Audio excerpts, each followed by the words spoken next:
Good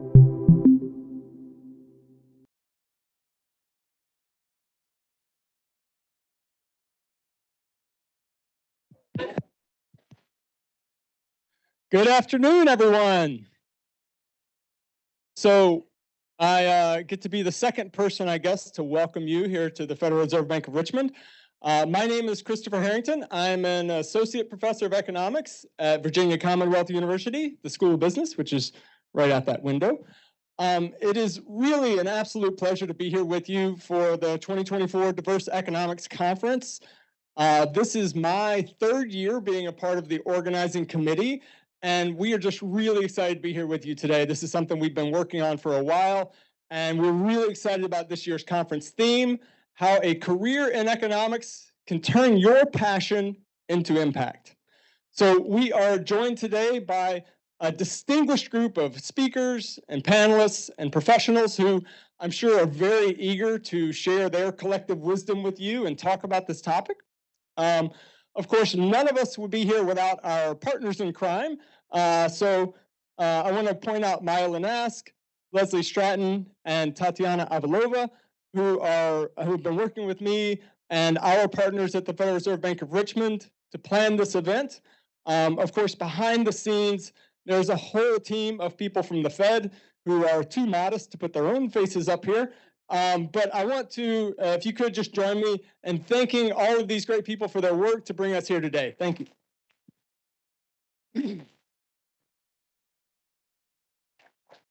I also want to take a second to extend a special welcome to those of you who are joining us virtually in the online audience. I'm sorry that you missed out on a great lunch, but we are glad that you're able to be here with us to participate online. We want to make sure that you get the full DivEC experience, including the opportunity to ask questions of our incredible speakers and our panelists.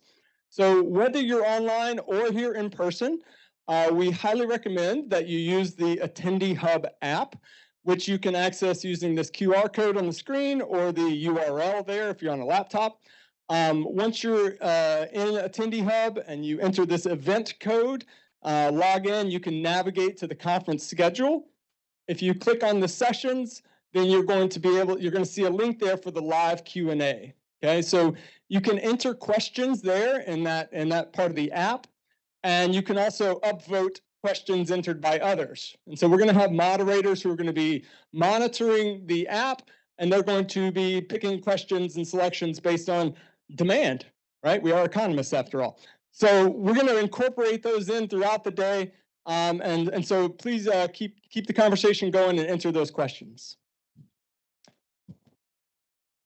Okay, so next up, I have the pleasure of introducing our first speaker, who is going to offer some opening remarks to set the stage for our time together this afternoon. Dr. Brian Brown is a professor of marketing and also the interim dean for the VCU School of Business. Now, this is the Diverse Economics Conference, so you might be wondering how a marketing guy slipped through that tight security downstairs. Don't worry. We ran a full background check. It turns out he actually has deep roots in economics as well, and I'll let him tell you about that. So we're going to welcome him as sort of an honorary economist for the day, even if he has, strayed a bit from the straight and narrow. Dean Brown earned his undergraduate degree from the University of Virginia, his MBA from Duke, and his PhD from Georgia State. But I should note that he didn't take a direct route into academia. He did have a distinguished career in the private sector. He's also found enormous success in academia. As a faculty member, Dr. Brown has published his research in leading journals in marketing and shared his knowledge and his experience from the private sector with countless students. He was recognized as the Most Inspiring Teacher Award for VCU in 2013, and in 2019, he received the highest faculty award in the VCU School of Business, the Award of Excellence. We are very grateful that he has taken the time out of a very busy schedule to join us here today. So please join me in welcoming Dr. Brian Brown.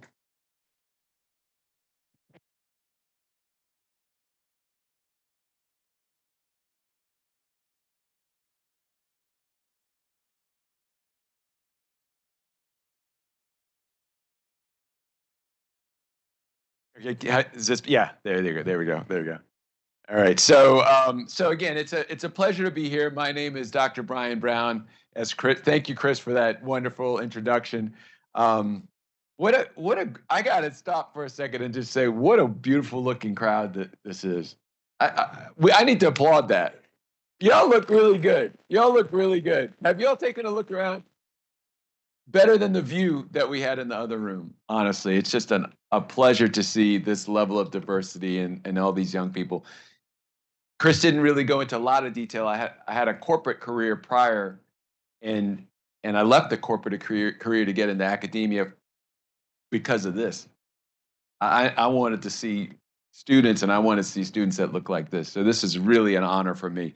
So welcome again to the 2024 Diverse Economics Conference, the DIVEC Conference.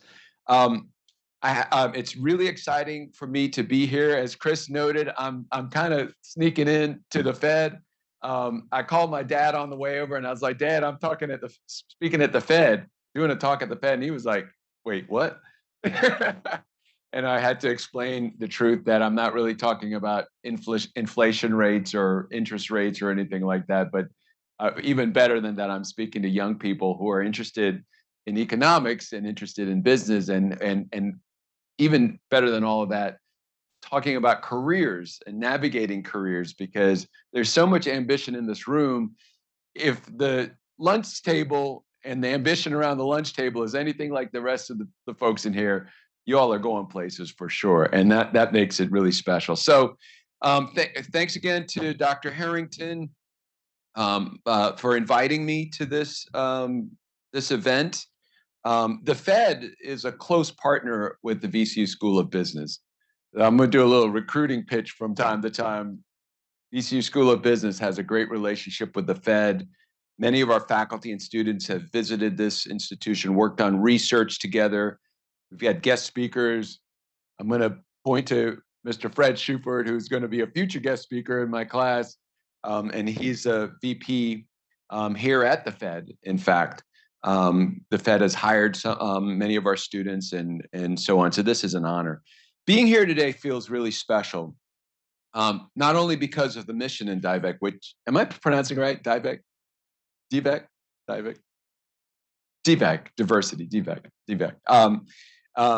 I love the mission. That's really meaningful to me. And as Chris noted, that I have a bit of a personal connection, and my dad was an economist. My dad was an economist, and he wanted me to be an economist, but I went to market. But he's still proud of me.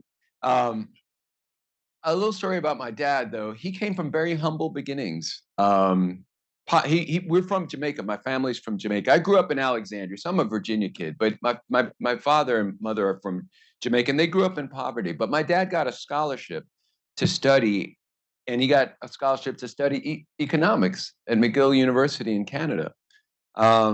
And so econ changed his life. He ended up working as an economist in the World Bank. So econ is special to me, because if it's not for econ, my dad doesn't get these opportunities, and I'm not here today. But also, not only is econ instrumental in terms of my personal connection, but econ provides business opportunities. And specifically, econ, you're going to hear me use this term from time to time. Econ provides you with range, and I'm going to get into that a little bit more. Econ provides you with range that you will need as you navigate life and your career paths. So today, I'd like to share some of my circuitous career journey. In case you haven't figured it out, this career stuff's not necessarily a straight line. We've got a zoologist major working for the Fed, so it's not a straight line. And if there are any UVA students, who are my UVA students in here? Are there any UVA students in here? Maybe not. So I went to UVA, as you heard, and if you know anything about UVA, they have a comm school, the McIntire School of Commerce, and I'm not too embarrassed to tell you that I couldn't get into the comm school when I was an undergrad. I was a goofball. I was a goofball. by middle of October, I knew there wasn't a chance of my freshman year, I knew there wasn't a chance I was going to get into the comm school. So I guess you would say I'm kind of a late bloomer. And I took a circuitous path, as I mentioned.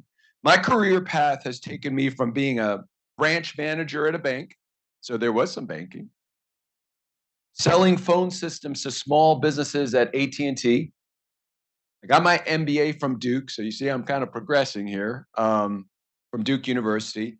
I became a marketing manager and a brand manager at Coca-Cola, which is what really ignited my interest in marketing. I left Coke to join a startup. If you haven't heard of .coms, read a history book, but there was a time when there was this chase towards technology and .coms, and I've chased that as well and held a marketing role at one. My last corporate role was as vice president of marketing at a lawnmower manufacturer, Snapper Power Equipment. And if you all have seen Forrest Gump, you know the lawnmower that Forrest Gump was rolling in, that was a Snapper lawnmower. So I mean, so you see, I've been all over the map from banking to lawnmower companies. And after all that, I decided I wanted to be a professor. And I mentioned this to the students that were sitting at my table.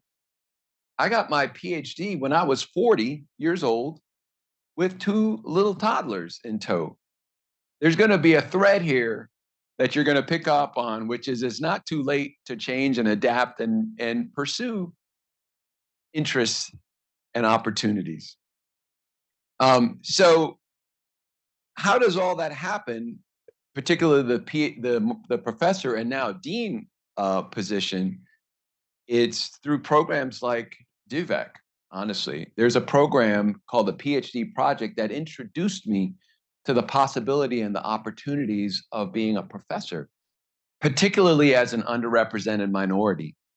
You don't see a lot of people that look, and you all know this because you're in business schools, you don't see a lot of people that look like me on the faculty in business schools. And I saw that as a really special opportunity. In the PhD Project, which is a kind of a program like this, I found mentors like you're finding here today.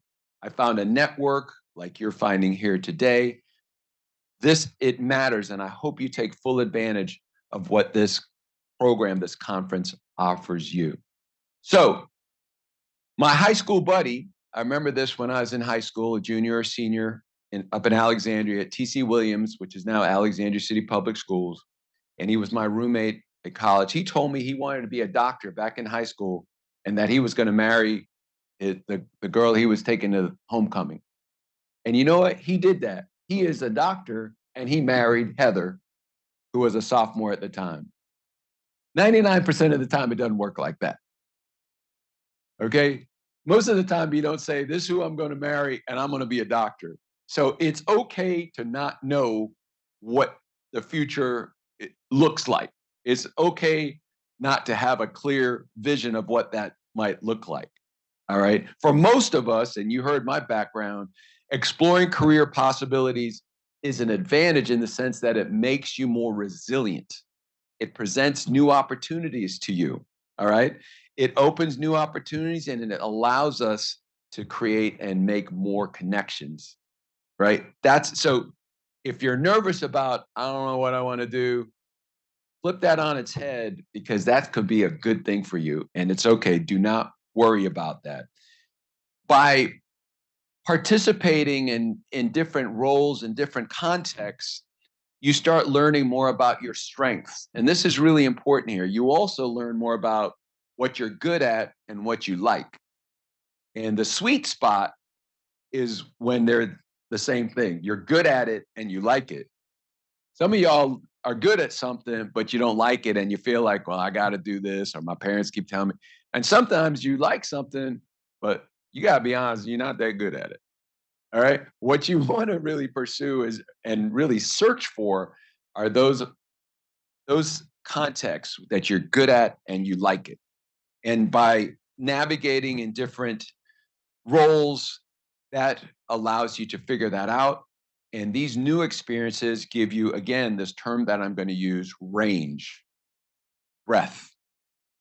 When I was a banker, I was banking for a branch manager for a bank called First Union National Bank, which is now Wells Fargo. And when I was there for that bank, when I worked there were a lot of mergers going on. The interstate banking had just begun. There was a lot of change.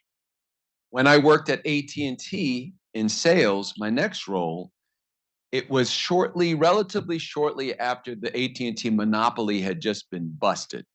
All right. So AT&T was having to figure out, how do we compete in this new environment where everybody doesn't have to buy our stuff? Now AT&T was having to figure out how to be innovative. It was experiencing change. When I worked at Coca-Cola, it was at a time when society was paying attention to healthy foods, and the flip is junk foods. And Coca-Cola was having to reluctantly think about how to change. Do you see what's happening here? All right. When I was with the .com, there was a technology revolution going on, and everybody was trying to figure out how to navigate and understand this change. At the lawnmower company, Snapper, consumers had changed their lifestyles, moving from big lots in rural areas to small lots in subdivisions. And they didn't need a big fancy lawnmower to cut their grass. They just got the guy that cuts everybody's grass in the neighborhood. Snapper was going through change and ultimately got bought by a competitor because it wasn't changing fast enough. Now, in retrospect, and now I'm in higher education. I'm the dean, right? Trying to figure things out, trying to run things. Just in the last couple of years, virtual learning, right? I know y'all know what I'm talking about, probably hating it. Sorry, folks that aren't here, you know what I'm talking about. Sitting in front of a Zoom, we are trying to figure that out in higher education. Tuition costs are going up, and that's a problem. Student debt's going up right along with it. That's a problem.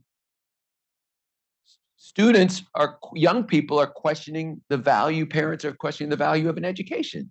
That's a problem. Those are big macro things. Change is imminent in higher education. All right? Change. But to me, by operating in these various contexts and navigating through various shifting landscapes, I feel prepared for change.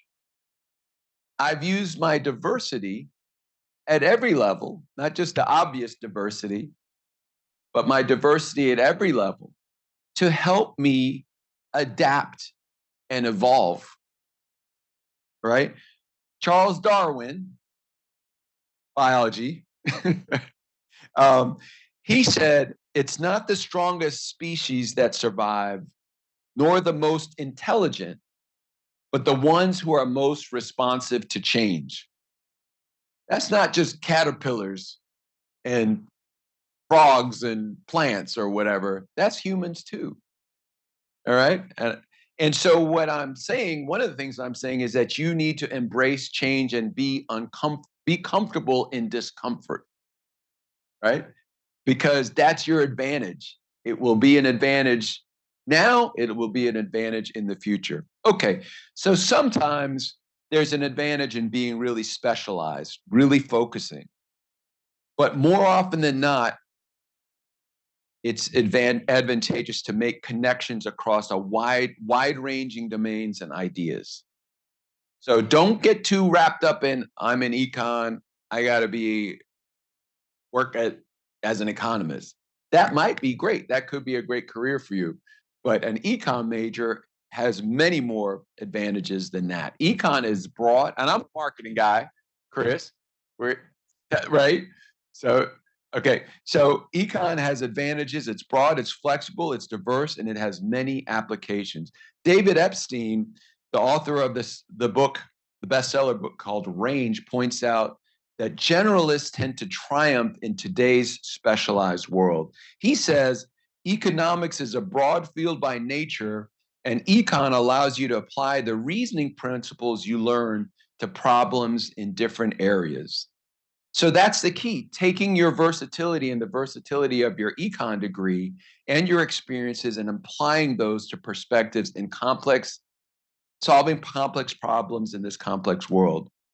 So I implore you to consider it's okay to love music and learn about music and art and history and public policy and technology and business and all that stuff. Squish that together and pursue a career with the Fed or in finance, but also understand that an econ career and the learning that you're getting can help you address healthcare and housing and educational inequities, right? It can also help you with environmental sustainability issues. Your econ major can help you with public policy, technology. It is multi-dimensional is the message. It can even help you become a professor, which is a career path that many of us do not get exposed to. So with the range you're getting, you will be equipped to go into any career because every entity requires the problem-solving skills that you're learning right now. Combined with leadership, strategic thinking, determination, integrity, and just plain old common sense, you'll have all the tools necessary to identify problems and their solutions and to make tough, smart decisions, which is what it's all about. So for many of you, the path ahead may not seem clear just yet, but I'm here to tell you that's okay. Each step I've taken in my career has brought me closer to finding my fit and turning my passion into impact. And maybe I'll make another change along the way. It's never too late to do that. As you look at the agenda today, I know some of you are going to say, oh, I don't want to see that. I don't want to look at that poster, whatever the case may be. It doesn't seem relevant. But I encourage you to rethink that. Consider the areas that aren't directly in your comfort zone. They'll challenge your thinking and force you to apply lessons from one context to another, which again is kind of the thread that I'm trying to get across here. They'll give you range. And with that, I want to say thank you for your time and attention. And I wish you all the best. I'm not worried about you all. You all are going to be just fine. Thank you very much.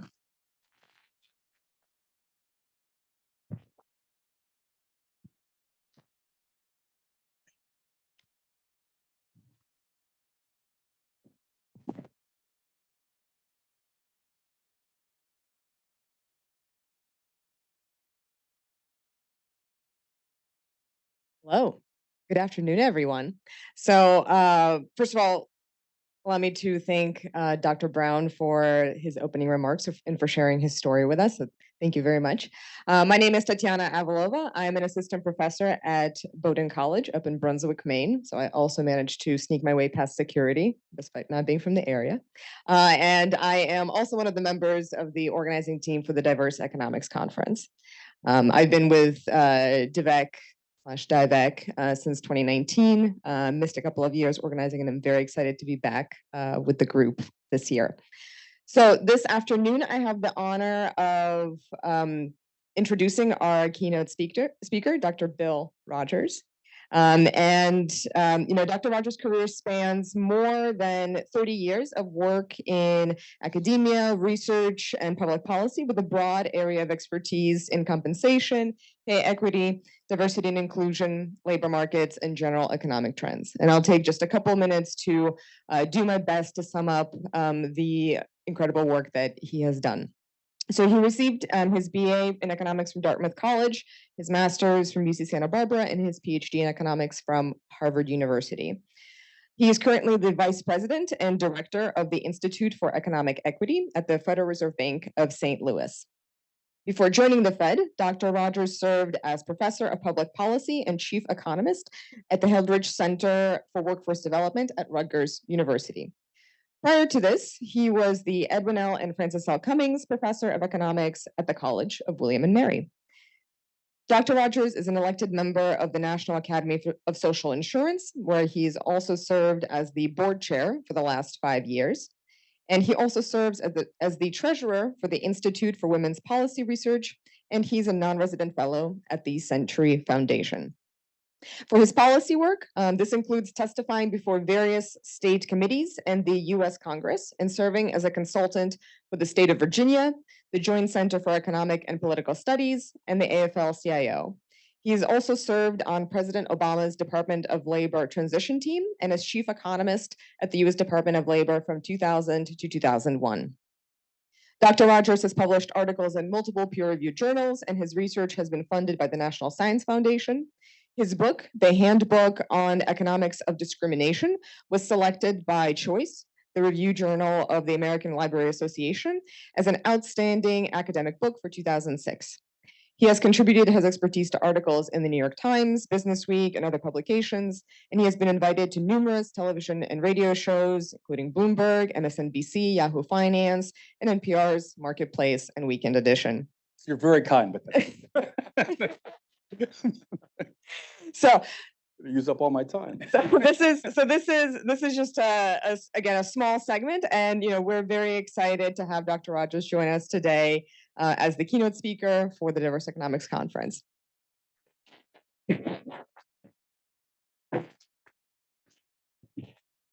Tatiana, thank you very much for that very kind introduction. And it is truly humbling to stand in front of you and have the opportunity to share snippets from my journey. And it's hard to believe it's been 30 years, but I'm not done yet. And as my daughter said, she's like, when you quote unquote physically retire, you're still going to be working on these issues. And so as I understand it, the goal or the request from me is to really share with you how I've used economics and continue to use economics to help improve the common good. And particularly show you the range of what I've done and again, continue to do so. What I want to talk about first is just share with you my motivations for why I chose to study economics and to study equity issues. And I want to then talk about my experience as an undergrad and my experience as a grad student and all the stumbles that did occur there. Then I'll then move into and discuss basically what I call a dress rehearsal, that a large part of my work, of all my work up until coming to work at the Fed about 3 years ago, that was really a dress rehearsal and now we've been in showtime since I've been there. Also just want to acknowledge several really good friends that are in the audience. One of my first co-authors from back when I was at William & Mary, Leslie Stratton, is here, and it's just so wonderful to see you and catch up. So thank you. And then also Rhonda Sharp, who is one of our research fellows at the Institute for Economic Equity.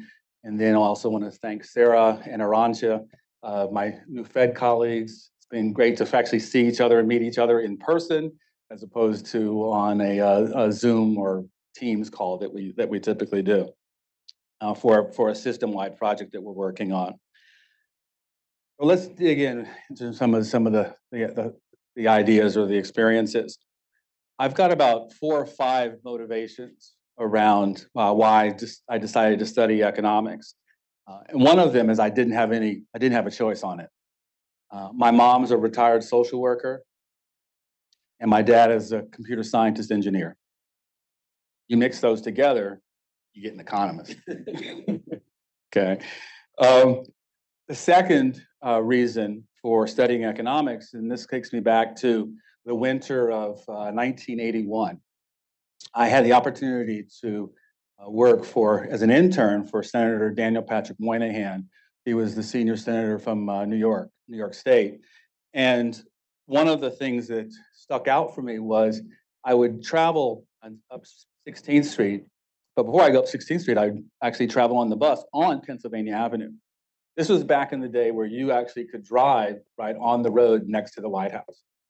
Well, on the way home where I was staying with my friend and his family, I would go by the sidewalk and the fence right outside the White House before turning right and going up 16th Street.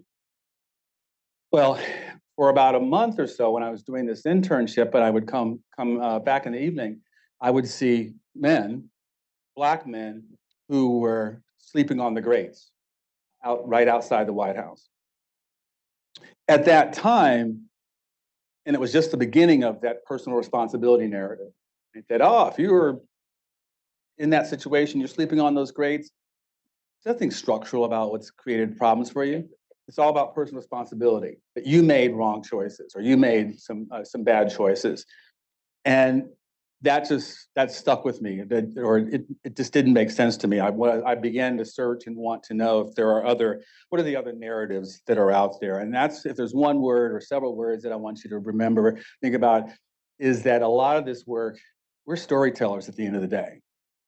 Whether it be using theory or using statistics, quantitative or qualitative, we are storytellers. Rhonda Sharp is a storyteller. Leslie Stratton's a storyteller. My Fed colleagues were storytellers. Another major sort of the impetus for studying economics was I had the wonderful opportunity my junior winter to study in Kenya.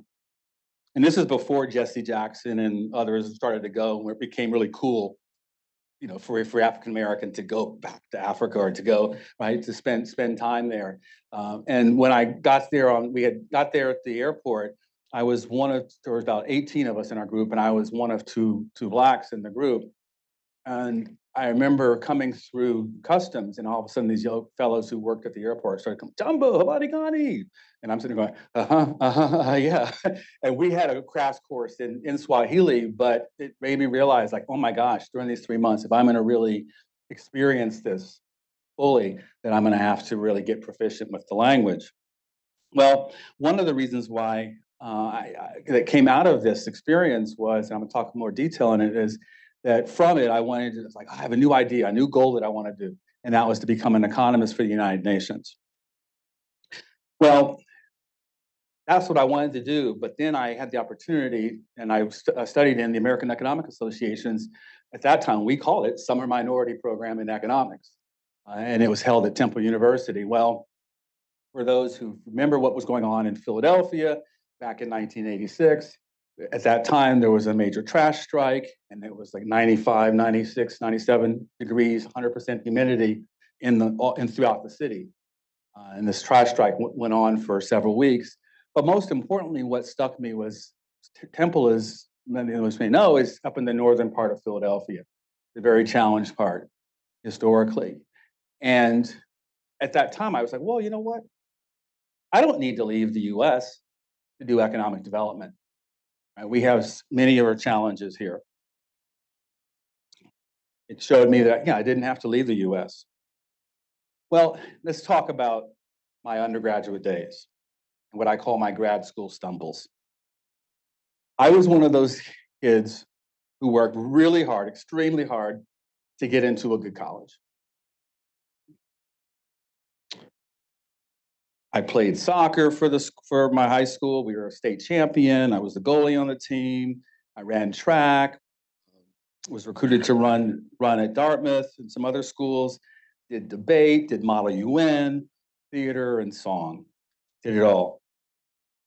Well, I got to college, and unlike my first-year roommate, who's now an amazing surgeon, I knew that I was not pre-med, and I knew that I was not pre-law.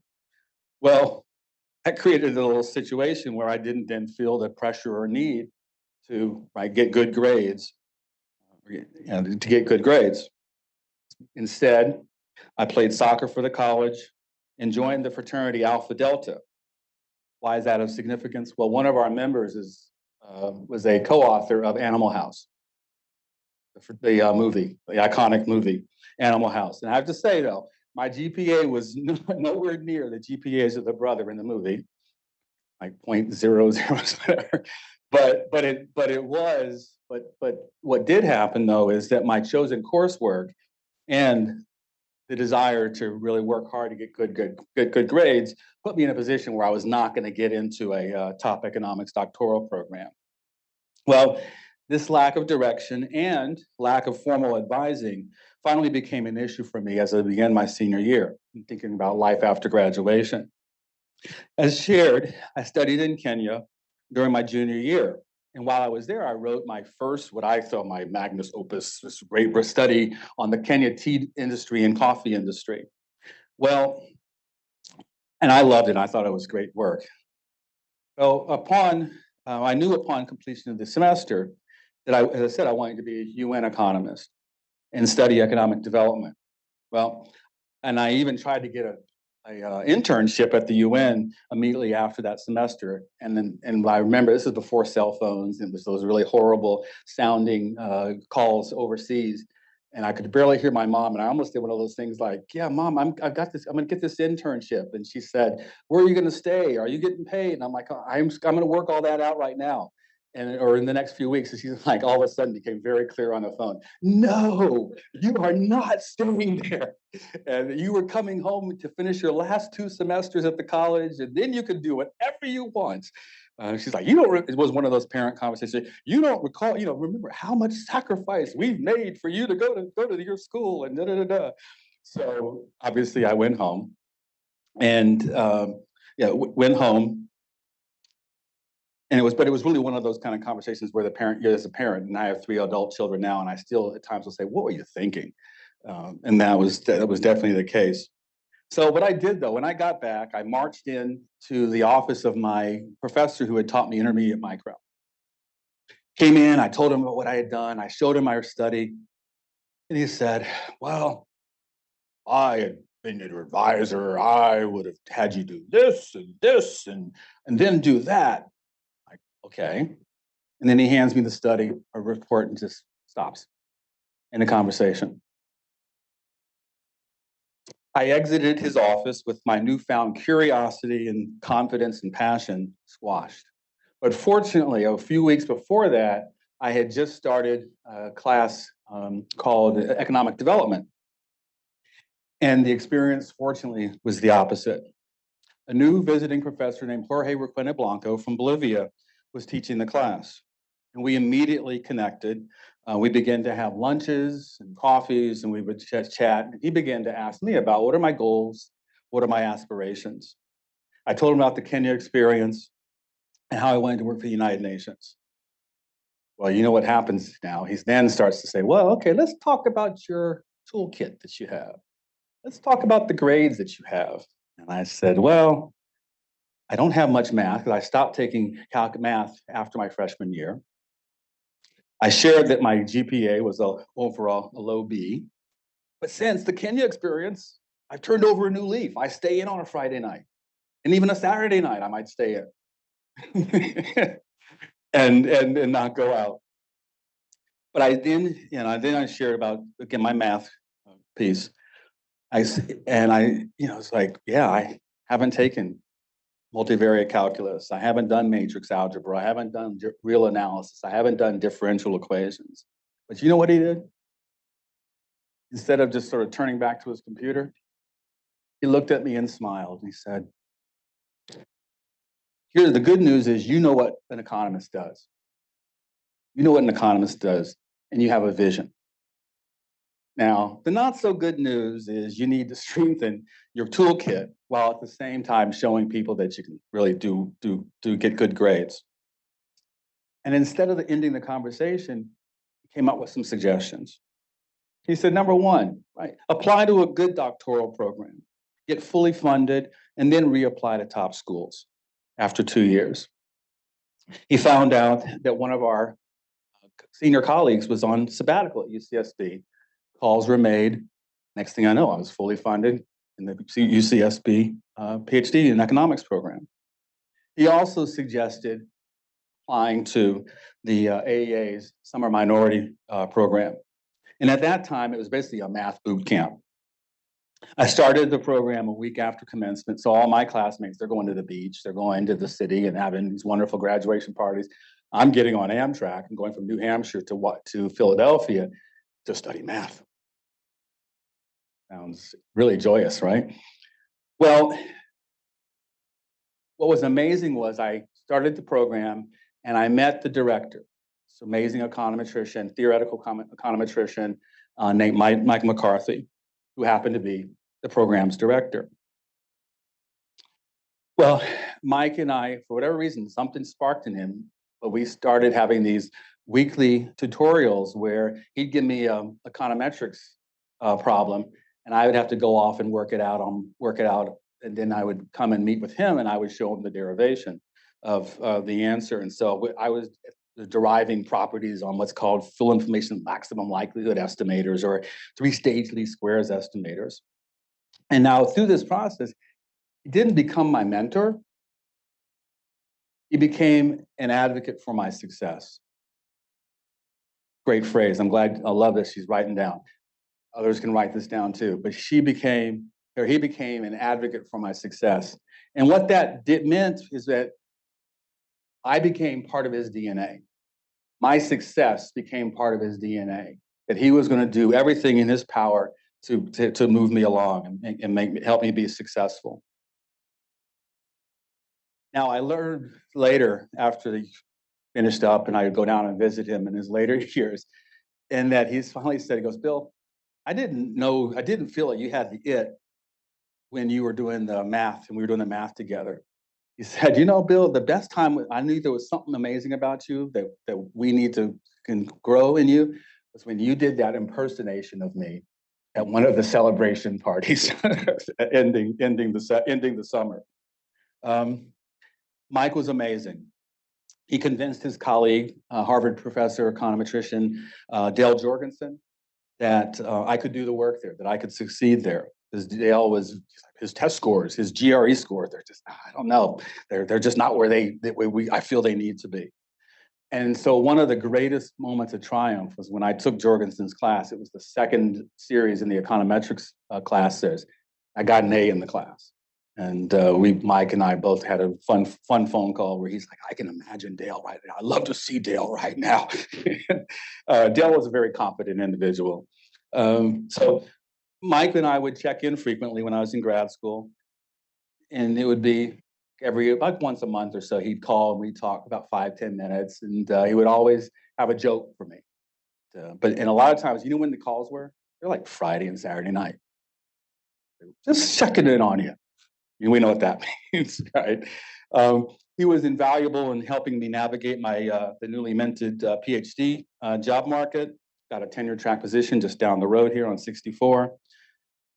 Well, several years into my position at William & Mary, I got an outside offer several years before the prescribed tenure line timeline occurred.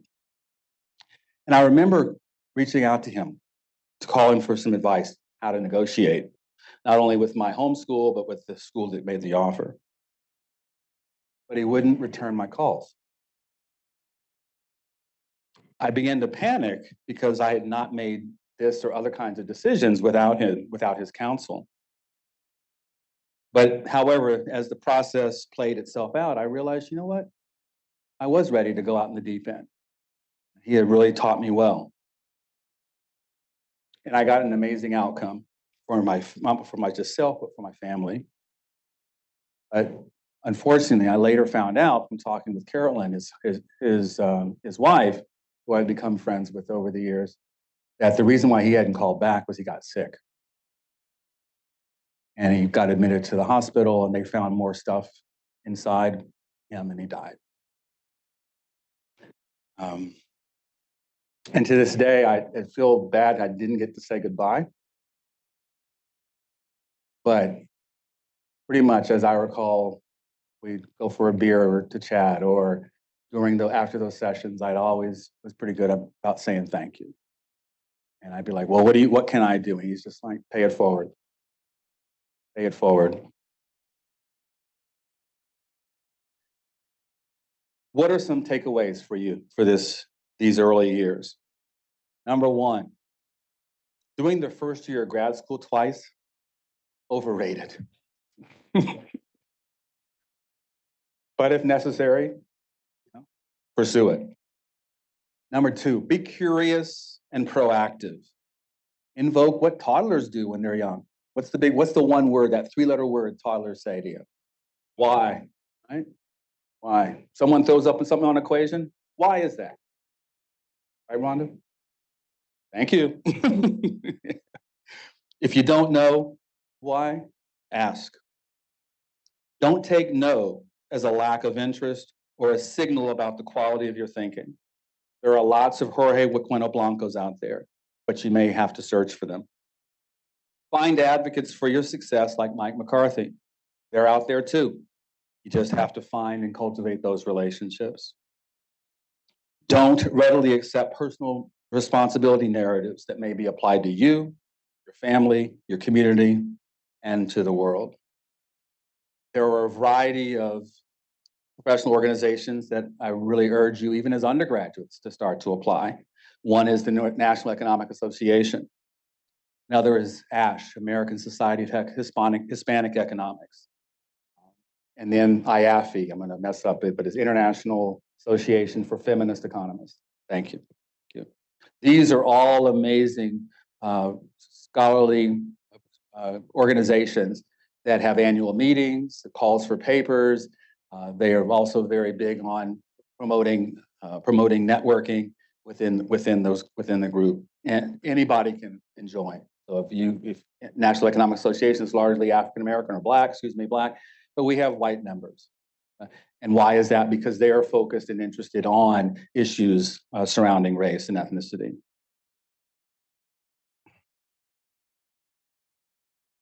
Stick with the math. Build the toolbox. Do it early in your career. Don't wait until your senior year, where I was taking a calculus class with freshmen. I mean, it was mildly amusing seeing these freshmen being all in a tizzy and nervous, but it got old pretty quickly. All right. So let's talk a little bit about the dress rehearsal, the period, sort of life after my dissertation. And at that time, I didn't realize that life after my dissertation was really this dress rehearsal. The key point here, or the key takeaway on this dress rehearsal period from me, from graduate school to coming to the Fed, is personal mission. Is personal mission.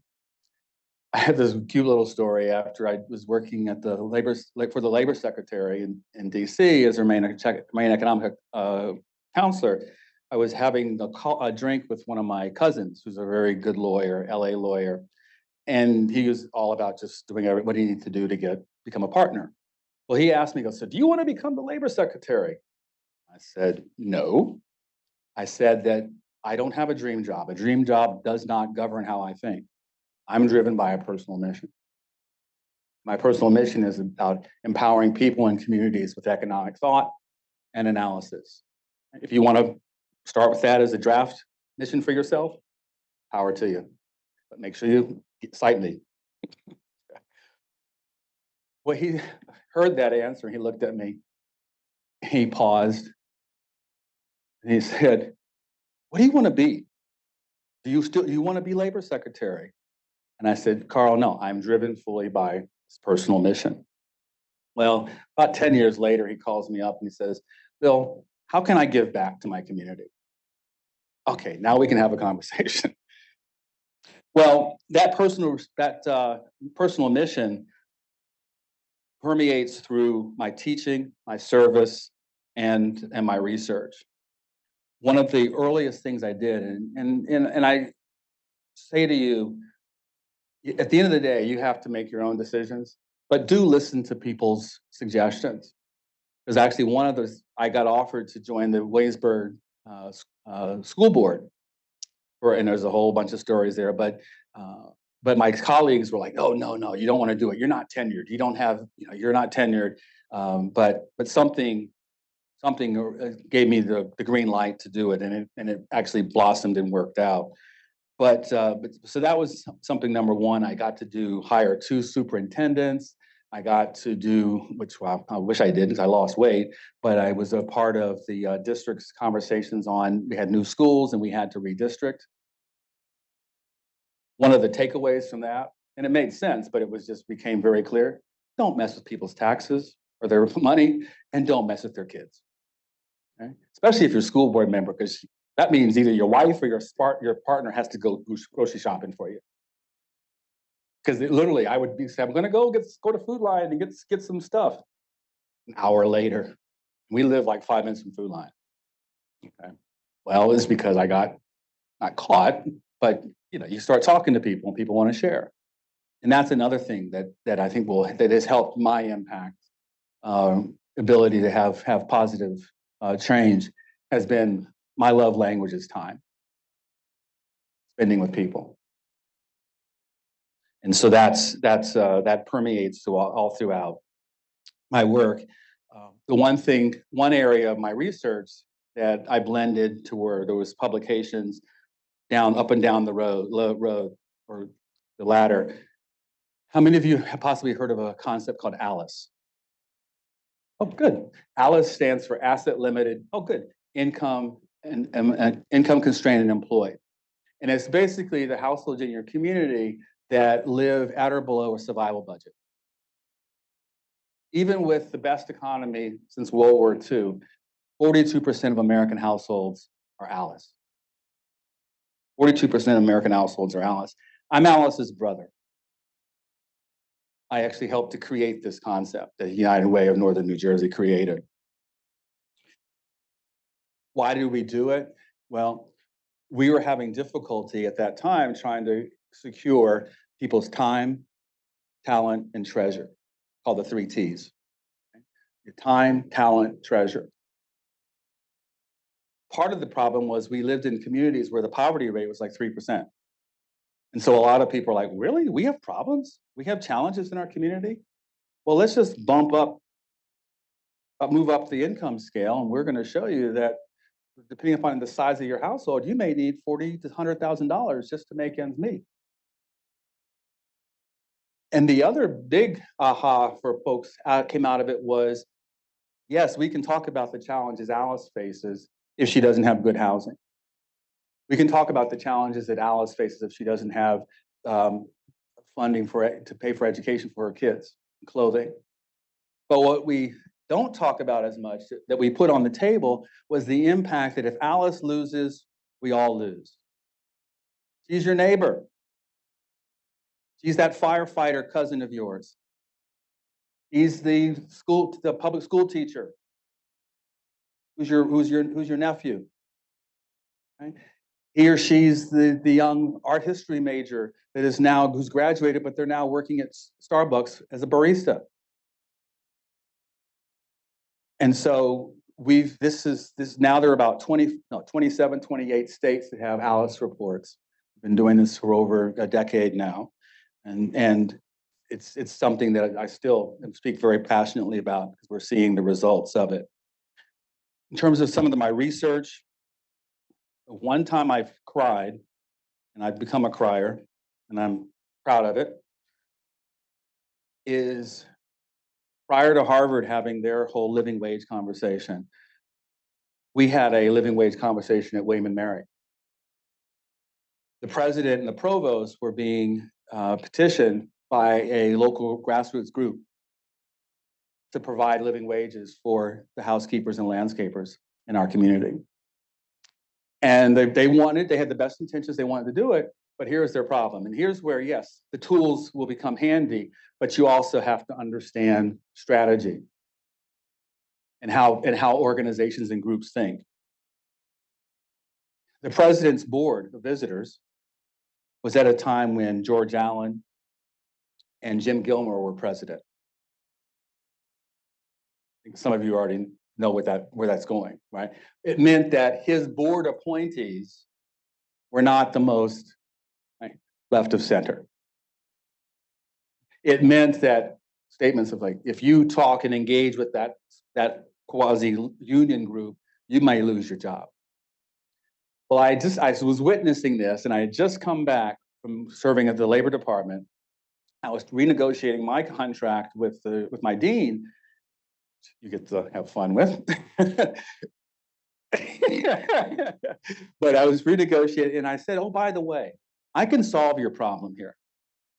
I can solve your problem. And the dean, Jeff, looks and said, what do you mean? Tell me. Well, my hypothesis is that you've got people who are earning $7 an hour, $7.50 an hour, and they've been doing it for 5, 10, 15 years. When we go look at those occupations, you're going to find out what? They have the greatest number of Mondays. You know what the Mondays are? You wake up Monday morning, you're like, I don't want to get up and go to work. Right? You have high turnover. You have high absenteeism rates, which then at the end of the day hurts the bottom line. I was like, okay, all right. Well, fast forward about a week later, I get a call from the provost's office. President and the provost would like to have a conversation with you about your idea. And literally came in, walked in, they said, what do you need? And I said, well, I need a senior faculty member who's going to do the analysis for us. I want all of your vice presidents to be in the room at our meetings. They do not send surrogates. They're actively engaged. I tried to get some students on the committee, but that was a no-go. But we also had hourly and classified employees. Through this whole process, we came up with a great report, great recommendations. I'm not recalling, but the president's endorsed and supported our recommendations. But one of the big takeaways for me was, and I probably was in my 30s at that time, maybe 40s, definitely not 50s. But at that time, people come up to me after our town halls we would do. And these are people who were 10, 15 years older than me. And they'd say, Professor Rogers, Dr. Rogers, even if you're not able to get us pay increases. And you notice I'm not calling them raises. That was deliberate. I'm not calling them raises. But they said, even if you're not able to get those pay adjustments, because we do that for other faculty, why can't we do this for these people? They help make our campus beautiful, right? Keep our classrooms clean. Well, folks would say to me, just the simple fact that you came here, you sat with us, you listened to us, you acknowledged our humanity. That's worth tons. It was a variant of what my mom and the social worker and Secretary Herman had reinforced in me. Get to know the stories of the people who you are around. Know the stories. Know what makes them tick. No, in this case, I told the president, I said, you've got a governance problem. These people are trying to micromanage you. But hey, if we use economics, we use sort of basic labor theory, we can turn this governance problem into a business management problem, where he can, do that to the board. I don't know if Tim did that, but he was able to basically take hold of this work. And the good news is we had a press conference. He announced it, the increases. The other thing we tried to institutionalize, saying that, hey, this is not something that's negotiated or that happens every 5 years or so. That we want this study, this salary study and potential adjustments to happen annually. I don't know if we got annually, but it did reoccur. The other thing was we got dollars committed to job training. Because one of the responses back was, well, Bill, we can't physically always just raise wages. Because there are other people truly believe that they're getting worth their productivity. So, well, maybe what you can do instead of doing these wage adjustments, let's invest in people. Right? Someone who is a housekeeper or landscaper could become doing more clerical work. And so that was in the morning of that press conference. That's when I was getting dressed, and I was like, wow, this is my first time to really see the economics in action. But it wasn't by itself. There were some other conditions that had to occur there. And I had some other experiences too that just reinforced, learn people's stories.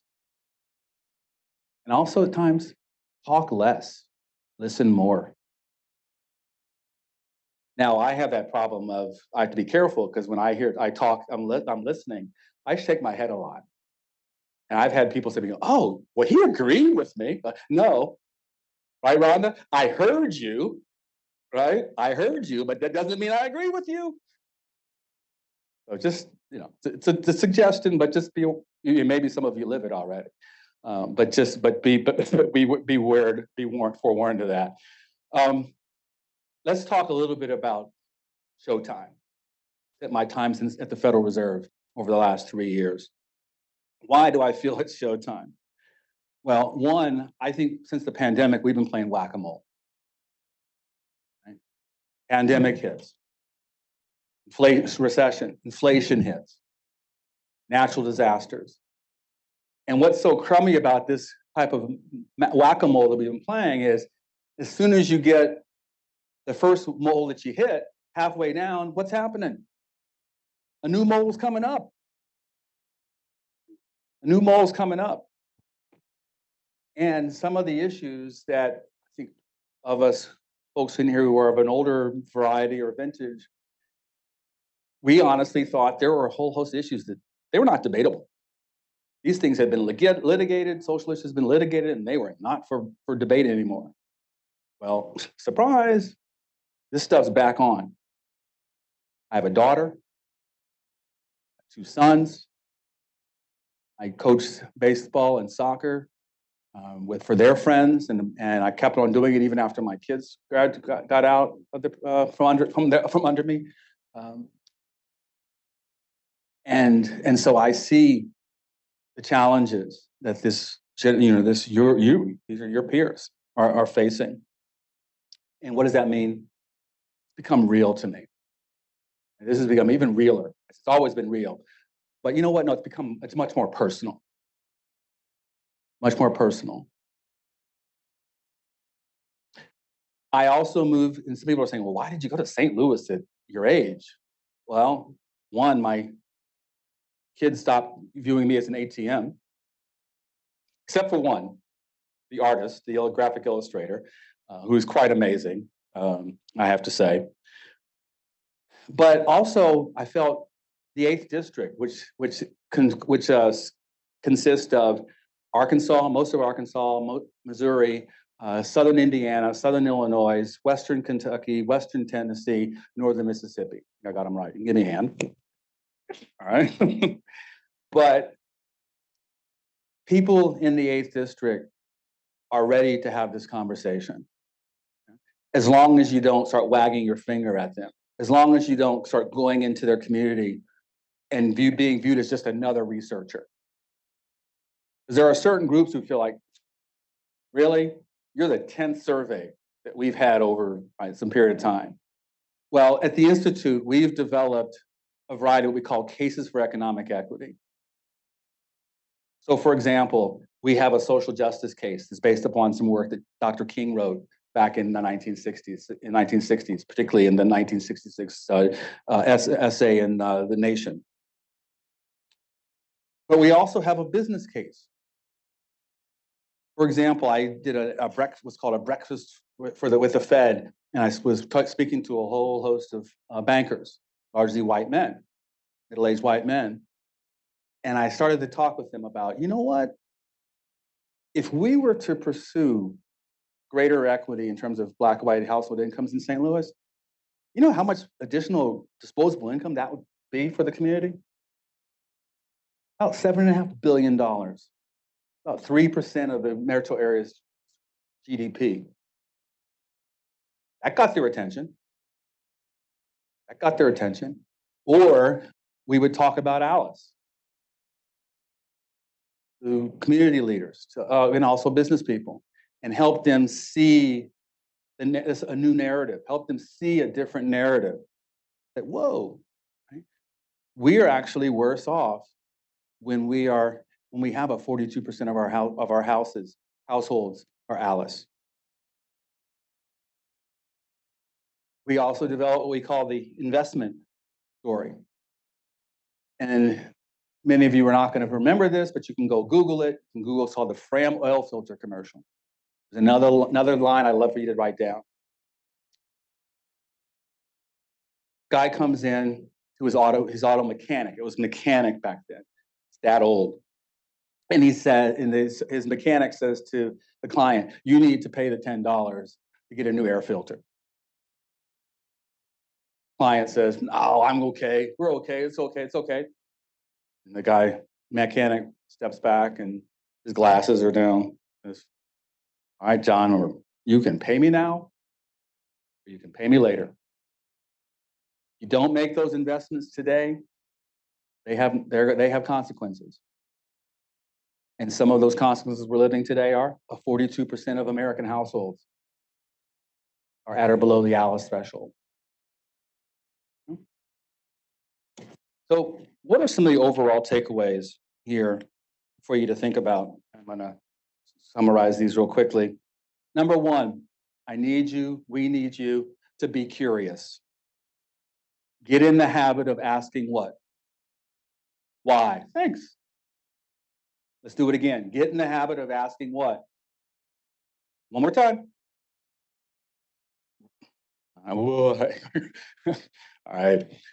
But also, second, view engagement by others as interest in your work. A lot of times, I remember in grad school, you're writing, you're going to give giving one of your first seminars, first talks, and you get in there, and you're like 5 minutes in, and they're already like nipping at you and asking questions, right? And he's lived this, right? And my initial response was, "Oh crap, they don't like it." And then over time, I forgot just how I got there, but I realized, well, this is the nature of economists.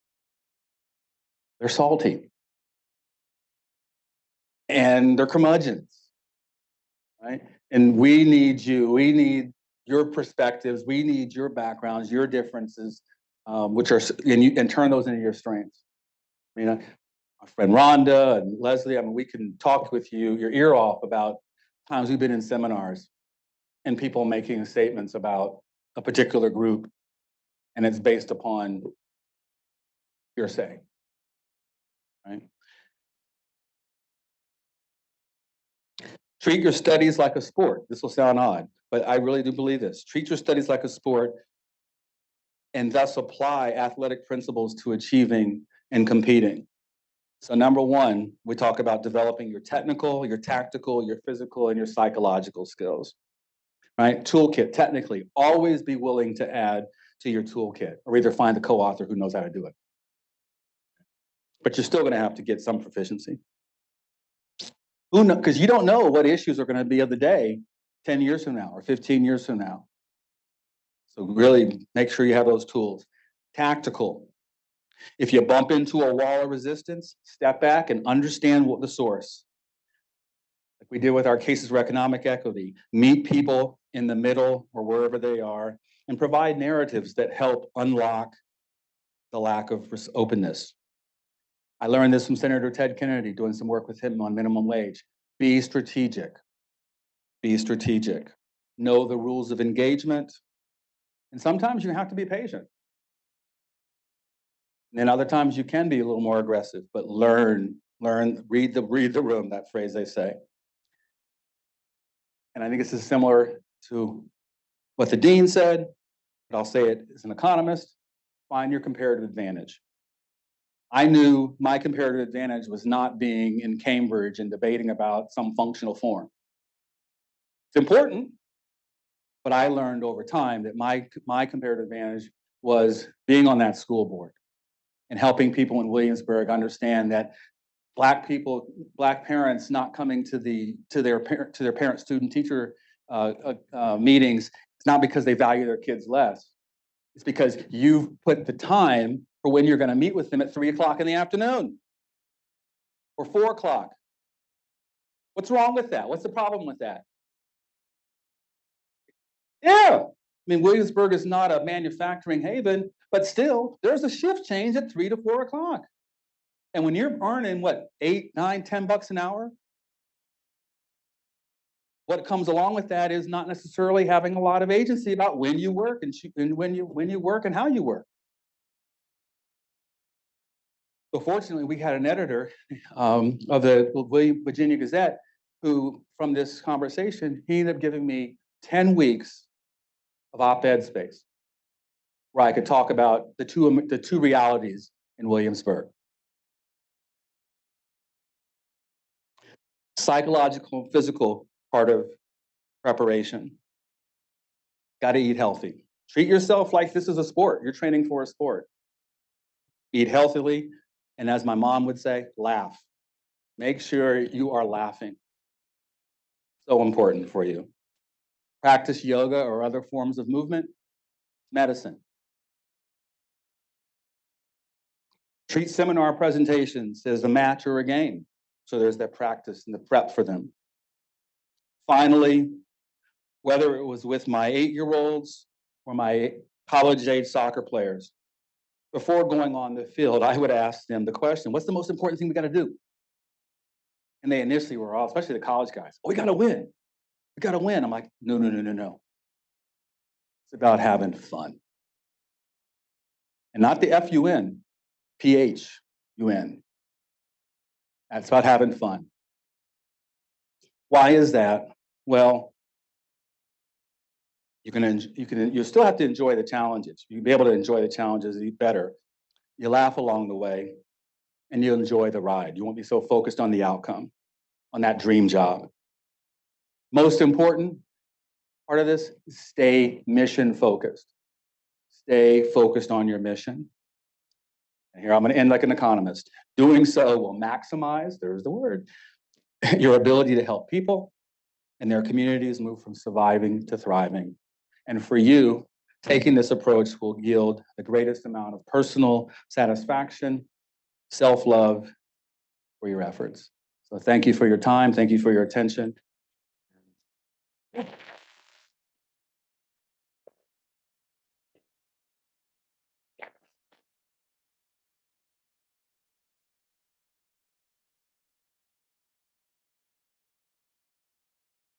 think it's, nope. I think they took, I used it.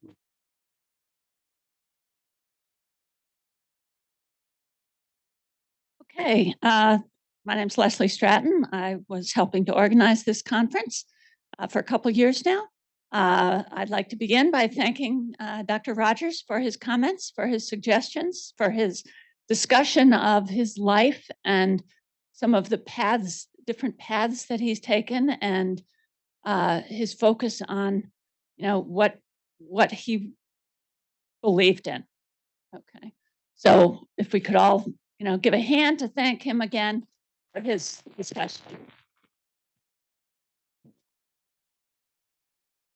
All right, we now have a break for about 10 minutes, after which we'll return to this room for the Pathways to Impact in Economics panel. We'll have 3 people discussing.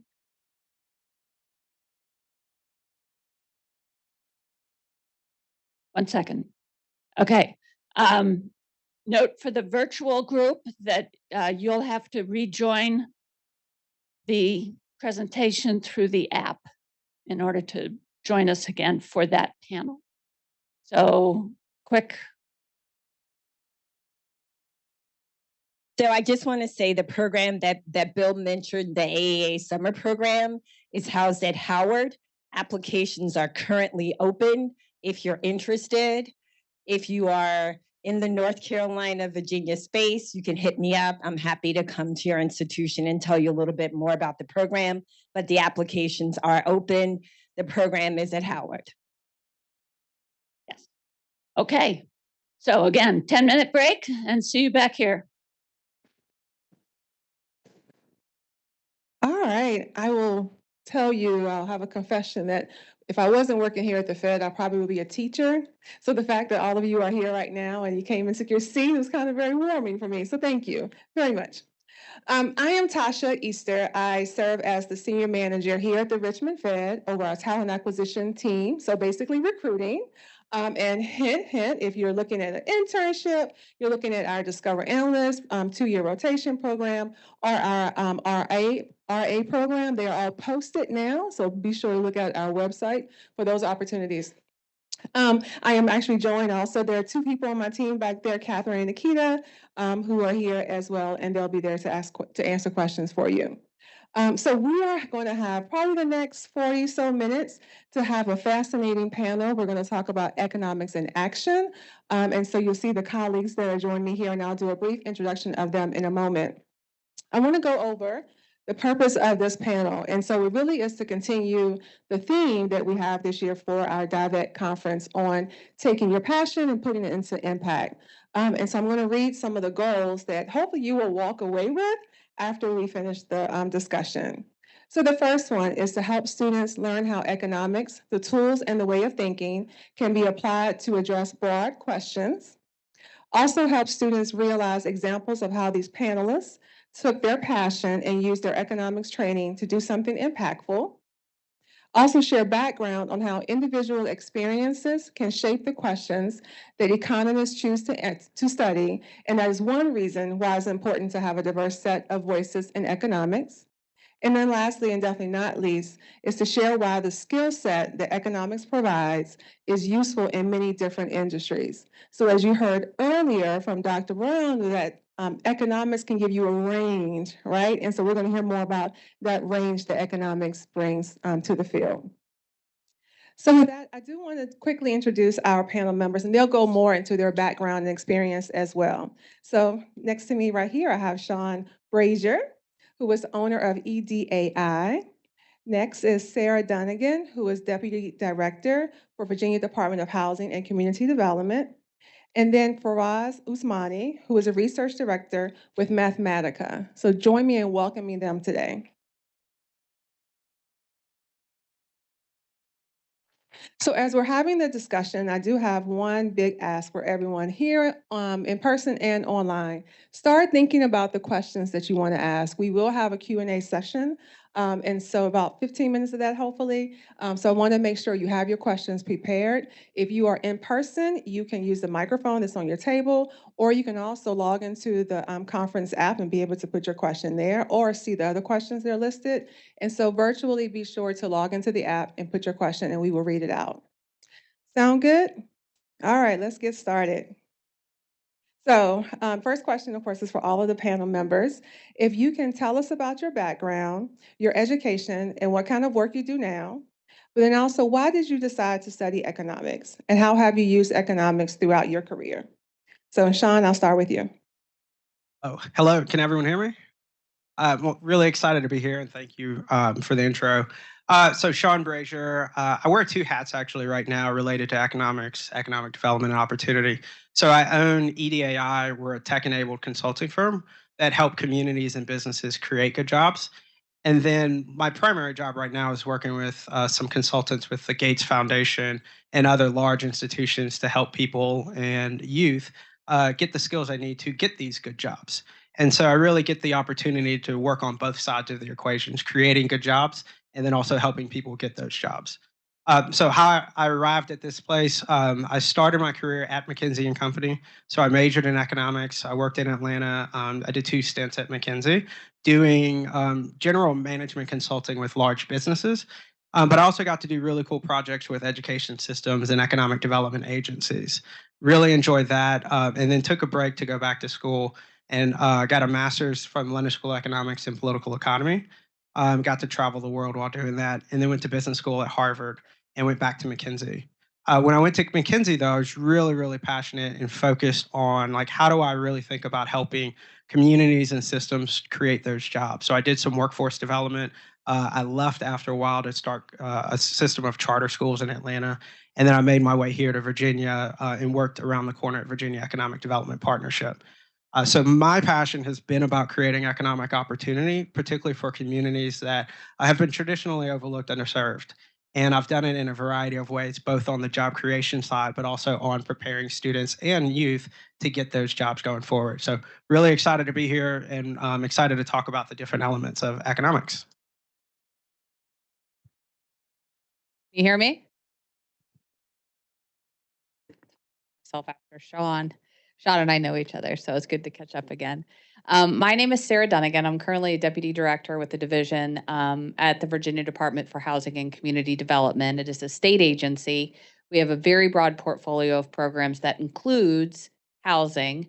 My division focuses on economic development and what we call community vitality. So we are grant makers, okay, from a what would the job be perspective. We help communities be their best selves, and sometimes we have to help them find out what that looks like and what their future could be. And that's a really, really interesting and important role that we take super seriously. I've been involved in economic development since '97, which sounds like a long, long time ago, but my interest in economics actually developed earlier than that when I had I will call it a brief career in banking. So I'm going to tell a very old story that only a few people in this room will know or understand. So my first job was with a bank called Signet Bank, and I worked nights, and I was a check encoder. What was that? Well, a long, long time ago, before there was optical character recognition, there was a group of girls, and I was one of them, that would sit up at night, and as those checks came in, I would read every single check that was written in the district with a lot of people. It took a lot of us. And I would read it, and then I would type the dollar amount, okay? And then we would batch all of that, and then the Federal Reserve banks had central processing centers, and that literally is how money moved from one bank to another. It's kind of crazy now. We can just Zelle or Venmo or anything. But that's when I got just really curious about how money moved, and that has propelled really my entire career. In terms of how I've used my economics degree, and I am not these guys. I have an undergraduate degree in economics that, quite frankly, took me 10 years to get. Okay. But I have done just lots of really fun things. But what I think economics has provided for me is a fundamental framework for decision making, every single decision, right? Things just as simple as supply and demand. I mean, my interest in economic development came from location theory, this idea that companies wanted to optimize land location and labor to optimize their business operations. So it's been quite a journey, and I'm excited to see so many of you here with an interest in it as well. Hi, everybody. My name is Faraz Usmani. I'm a research economist at a place called Mathematica right now. For those of you who don't know, Mathematica is a social policy research organization, a non-academic research organization. I'm based in the DC office in their global unit. I'm an environmental economist by training, so most of my work right now is at the intersection of climate, environment, and sustainability, but I wasn't always an environmental economist. I came to the US in 2006 as an undergrad. I was really interested in development economics. So that's the study of using economic tools to answer questions in low and middle income countries. I kind of bounced around various topics in development economics as one, as something perhaps undergrads understand around trying to find a topic. I studied microfinance for a bit, thinking about small loans. I studied health economics for a bit. Wasn't quite clicking for me. And it wasn't until my master's that I really took my first environmental economics course. And that was like going from black and white to color, right? When you think about I'm sure, I understand all of you are economic students. And so I'm sure you've studied the fundamental concept of market failure, right? So you start with all the ways in which supply and demand works, the ways in which markets are efficient, and then there's a postscript towards the end about all the ways in which things break down. Environmental economics starts with market failure as the first step, right? We need clean air. Guess what? The price of clean air is zero and nobody cares. We need clean water. Guess what? There's no way of enforcing any of the rules in the books, right? This was a fundamental transformation for me, right? And I was coming with this lens of econ in low and middle income countries already. And so it's like when you combine those two, your mind blows. The burden of poor environmental quality is orders of magnitude higher in poorer countries. And the ability of those countries, the robustness of their institutions to be able to deal with those challenges is an order of magnitude weaker, right? And so suddenly you realize that there's this exciting opportunity to use the tools that you have to solve some really intractable global challenges. And that's when it really clicked for me. And I'm incredibly fortunate in my current role in the global unit to continue to work on some of those same issues. Thank you all for sharing your background, right? Even though it's different stories, you're all serving that same purpose, right, of economics. So the second question you've kind of touched on a little bit, but I do want to explore a little bit more. So we know the theme for the conference is turning passion into impact. So tell us more, like, how has that come to fruition for you? Was it that you knew your passion and then you followed the path? Or that did you start on the path and then discover your passion along the way? Whoever wants to start first with that one. I was going to be a French teacher. And then I needed to get a job. And I mean, that was really the journey for me. But what I think I've always been, and what I would encourage everyone here to be, and a speaker earlier, get super curious about things. like sometimes to the point of obsession. I mean, I would consider myself a labor economist. That's what I do in my free time, is really take a look at labor markets and how people make decisions and how they can, I mean, literally that's what I read at night, and I love it. And now I'm getting really curious about housing policy. So I have a feeling I'm probably going to take a turn and spend some time doing that. And that's the thing I'd like to impress upon people too, especially young people. Don't get freaked out if you can't find the perfect first job, because the best career is lots of jobs. It really is. Every job is an opportunity to build your resume. I mean, I sit down still. I'm 55 years old at the beginning of the year. What skills do I want to gain this year that are going to help me get more excited about my work, make a meaningful contribution to the practice area, meet new people, right? So I wouldn't say I started with a passion for economics. It was not my chosen field, but just through a series of really interesting events and quite frankly too, a lot of faculty that inspired me with their own work. That's kind of what led me here. So as we heard earlier, you had an advocate, you had a team of people supporting you. Sean Faraz? So I come from a family of educators and then folks who spent careers in the military. So public service has always been a big thing in my family. And so I knew even from a young age that, hey, I wanted to do something that had an impact in my community, whether that was large or small. But I didn't know what that path is. I still don't know.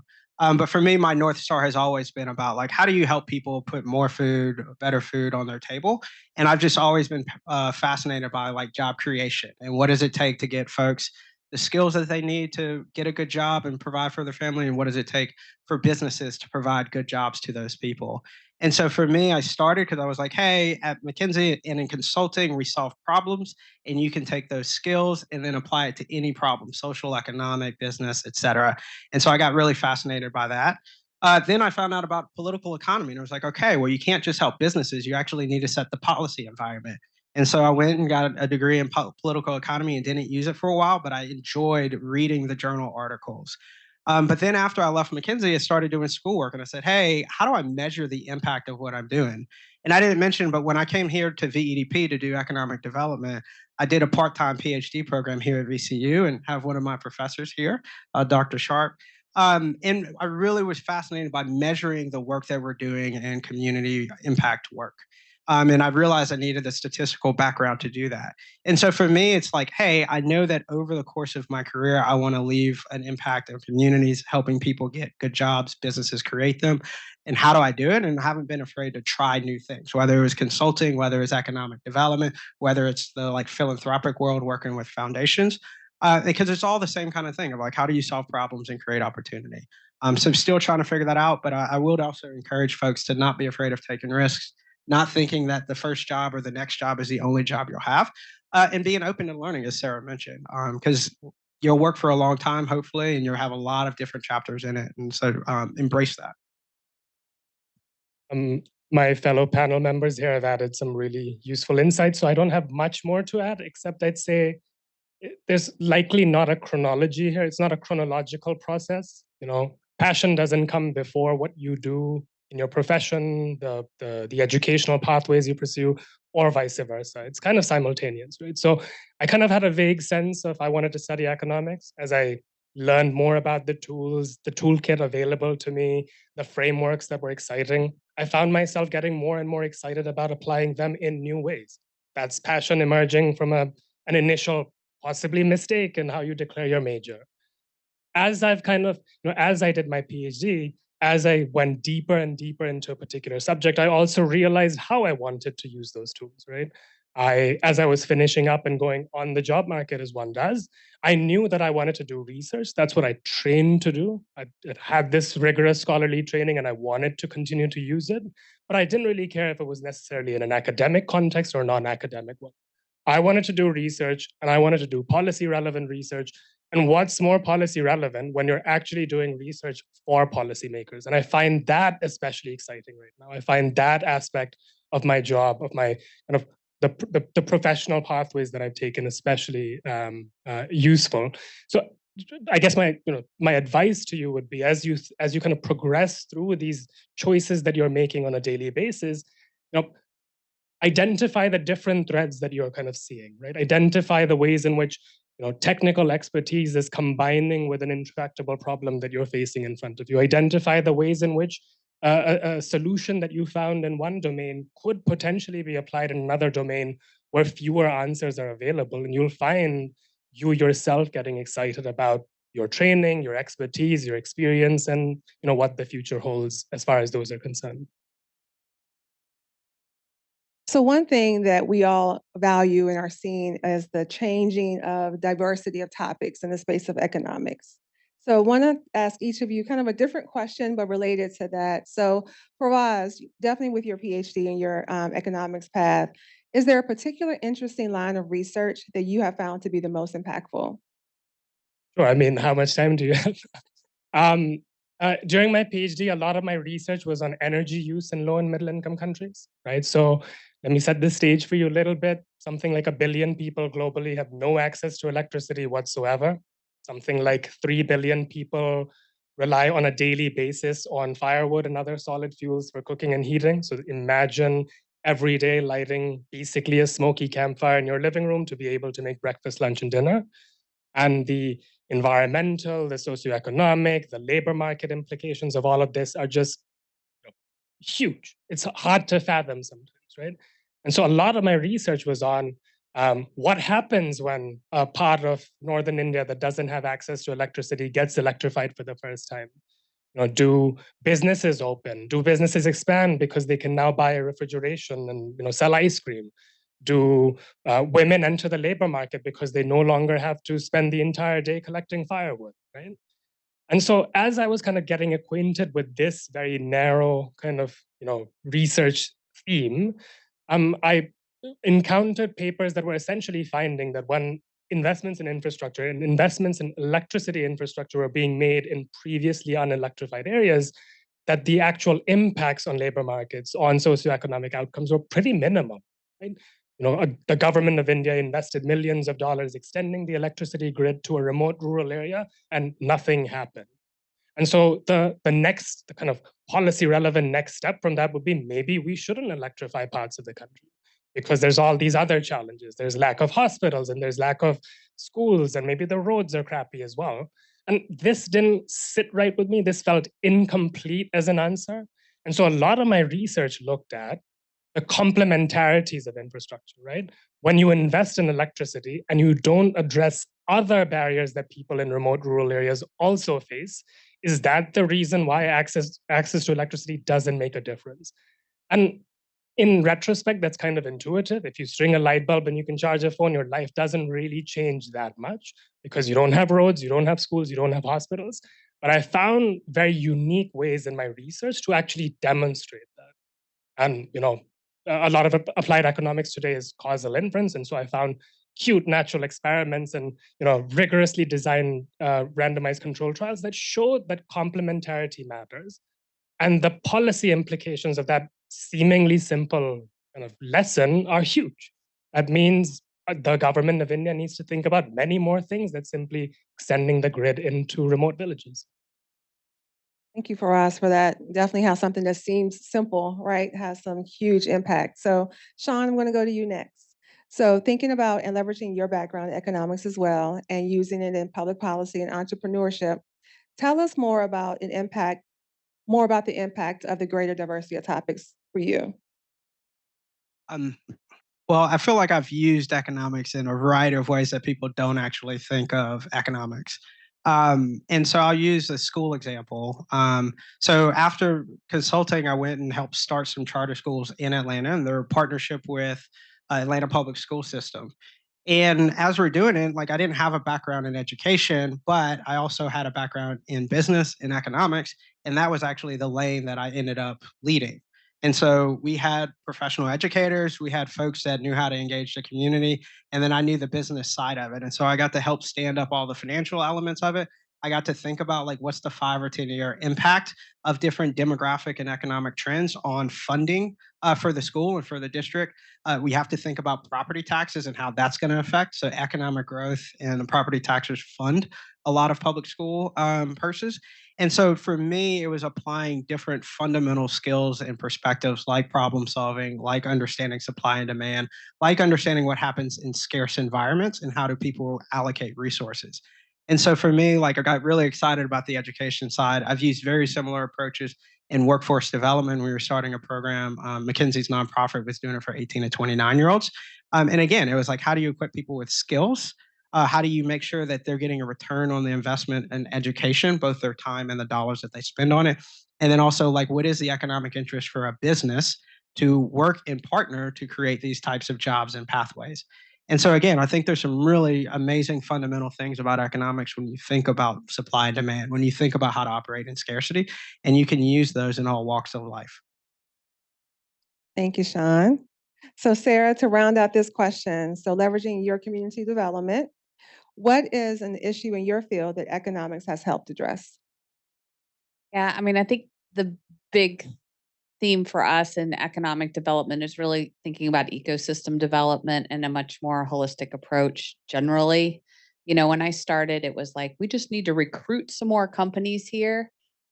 We just need to extend the electrical grid. It's so much more complicated. And I think my education in economics has helped me understand relationships.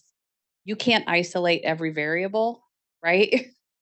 But it is, I think it's really important to understand how ecosystems develop and are mutually supportive or not, are inconsistent, incongruent, et cetera.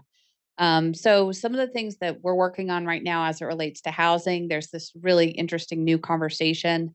Our agency has really administered a lot of federal money to deal with making sure that there's adequate housing for low to moderate income individuals.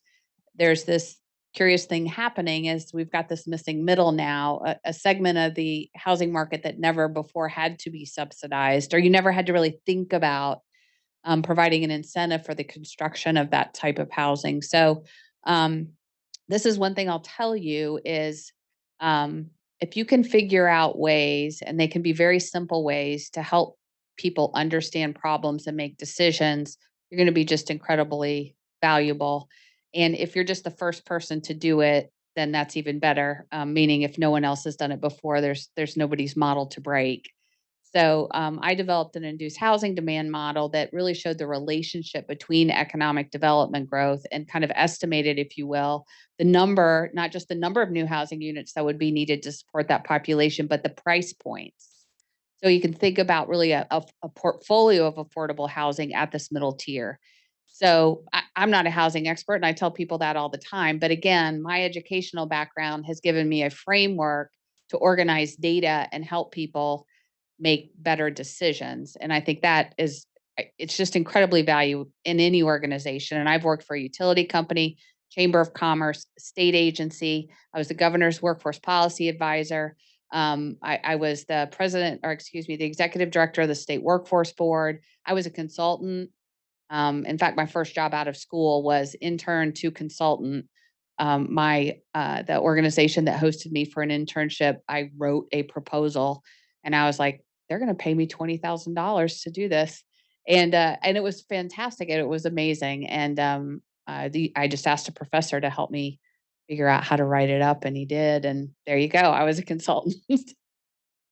Awesome. Thank you all for sharing more about the different topics, right, and where economics can go. So thinking about the audience that we have here in person and virtually, want to ask you all, and I definitely could have some when I was in school studying for my economics degree as well. Go back to when you were in school, and what would be something that you wish that you had known when you were studying, right? Or is there something that you would want, any advice you would give students trying to decide to what to do right after college? All right. Study. So the reason it took me 10 years to get my undergraduate degree is because I failed out fabulously. And I stayed enrolled in school. I attended a lot of community college courses and just really kept working. until ultimately I was able to graduate before my 10-year high school graduate reunion, which was my goal. But I think advice, where I sit at this point in my career, I can look back and say, I wish I would have pursued an advanced degree when it made sense for my life and my lifestyle. But I can also say too that I think that I have just throughout my career created learning opportunities that have been just exceptional and bring a lot of value for me as a professional in the workplace. So I guess the one bit of advice is don't get fixated immediately on getting your master's degree and your PhD until you find that thing that you are intensely curious about, because then it makes sense to make the investment. So don't feel so compelled. That's the advice I would give you when it seems right. And Sean's a good example. Like he got to the point, he's like, I think I need the knowledge now to take that next. Then it's going to make a lot more sense for you professionally. So that's my advice. You want to go? It's a little bit non-education stuff, but more about being intentional about learning to be an adult. So as you come out of college, you're going to have a lot of decisions to make. And it's like, okay, well, where do you live? Like, how much do you save? How do you think about balancing social and work life? And all those things I struggled with when I got out of college, trying to be an adult and like manage those responsibilities. And the challenges and the stresses that come with that create bad habits. And those bad habits actually stick with you for a while, and you can end up making bad decisions. And so when I talk to folks in college, don't take for granted those major milestones and trenches and points coming up. Yes, think about school and like your career path and all that, but don't take for granted the friends you make, the community you're building, the habits that you're putting in place, like exercising, eating well, and saving money. Like I feel like one great thing about a habit I built when I was in my late 20s was starting to save. And then 10 years later, I was able to start my own business from some of those savings. And so like, I wish I would have started earlier. I wish I would have contributed to my 401k earlier, et cetera, et cetera. But like, those are real things you can do when you get out of college. And at least from my family, like folks weren't telling me and talking to me about those things. So do your research, ask your friends, don't be afraid and don't be shy to get good financial advice, to get good advice on how to start setting up for a lifetime of good decisions. I'd say there's three things to keep in mind, two of which Dr. Rogers already mentioned in his talk, so I'll repeat them. First is to push yourself. Some of the econ courses are really difficult. Some of them are really it's not clear. You can't really get your head around them. Sometimes it feels like you're learning a secret handshake for no reason except you're learning the secret handshake.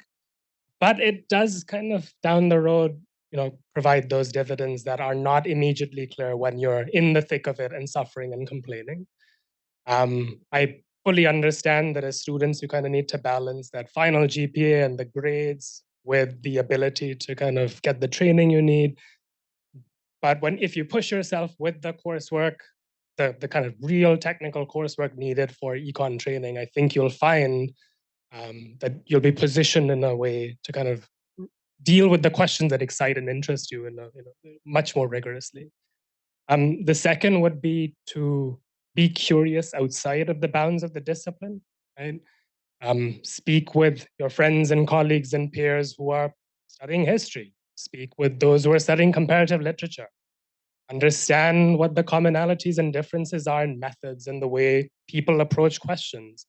Perhaps you'll find domains where low-hanging fruit exist, or the tools of economics to just drive progress at a breakneck pace, and people haven't been paying attention.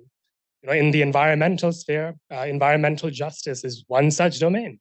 It has typically been ignored even by environmental economists, and it's only now that we're beginning to think about the implications of entire communities living next to a trash dump, or entire communities being affected by factories that are polluting, and what implications are for economic outcomes like housing prices or labor market participation and so on.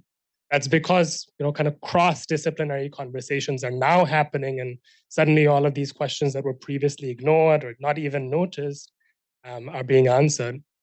And then the last one would simply be to be curious, right? Perhaps the first job that you have after college is not exactly the ideal job that you imagine. But more often than not, it's going to be a springboard for new and exciting opportunities, new and exciting lessons that you'll learn, and new and exciting ways in which you'll kind of round out your training that'll prepare you in possibly unexpected ways. And so, don't see each individual position or each individual application you submit or a grad school process or something as kind of the end all be all destination, but perhaps one point in of a longer term journey of growth and development.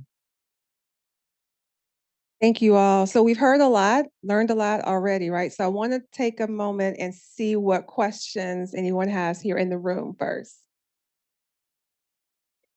And when you ask your question, please state your name too, and you're welcome to state your university too if you like. And if you could use the microphone on the table.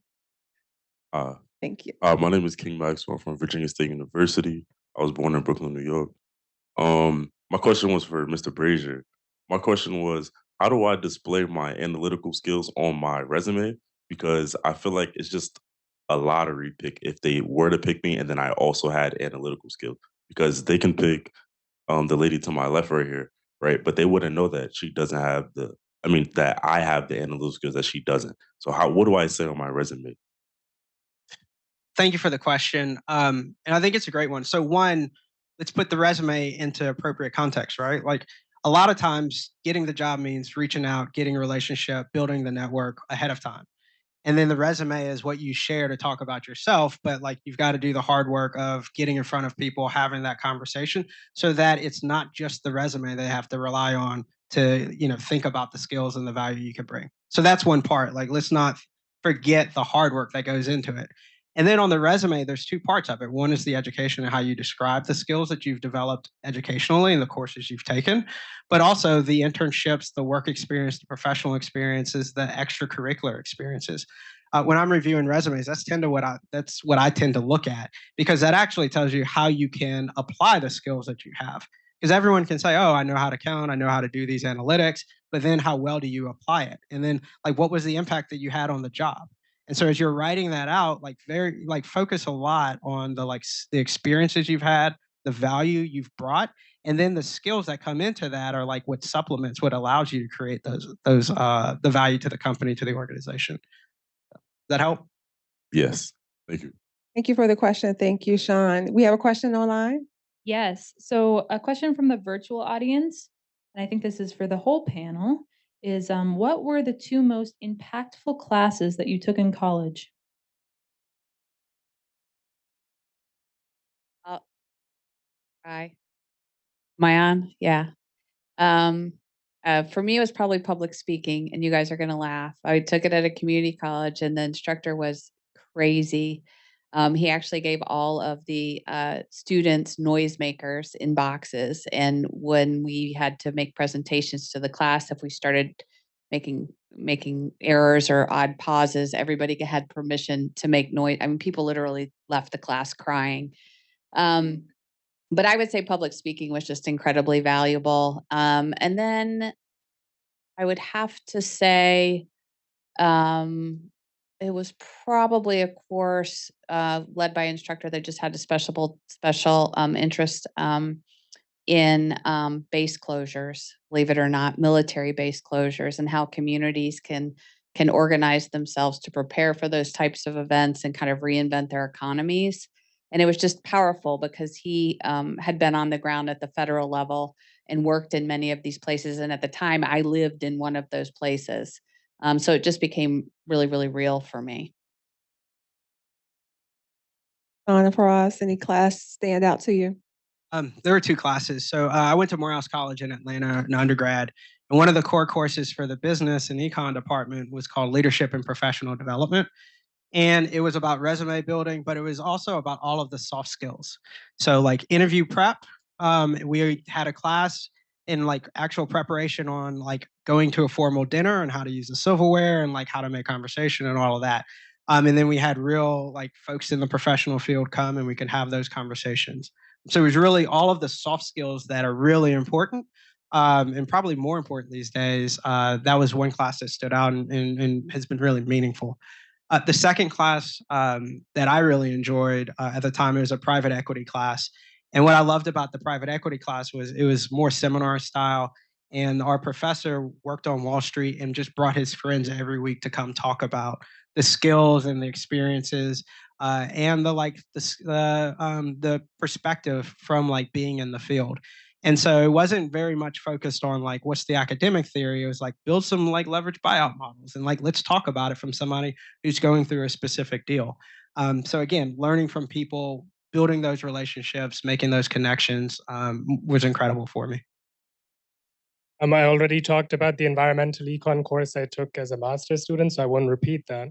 But I'm reminded, I was thinking about this question and I was reminded of a public economics course that I took at NYU where my undergrad was. There's two reasons I really liked it. The first is the professor. It was taught by Karl Storchman, who was a taxi driver in West Germany before he became an economics professor. When he was teaching me the course, he was the editor-in-chief of the Journal of Wine Economics. Every single example was wine and cheese. It was a phenomenal way of understanding how public policy makes a difference. And then the second reason was precisely that. It really brought to life the fact that the tools of economics could be used to engage with complex public policy issues, thinking about the minimum wage, thinking about how zoning affects the way people move around cities, thinking about how medallions are awarded to taxi drivers in New York City and what impacts that has on air quality, right? And so suddenly it brought to life all of these kind of abstract concepts in a really meaningful way. And so I really enjoyed them. Any other questions in the room? Yes.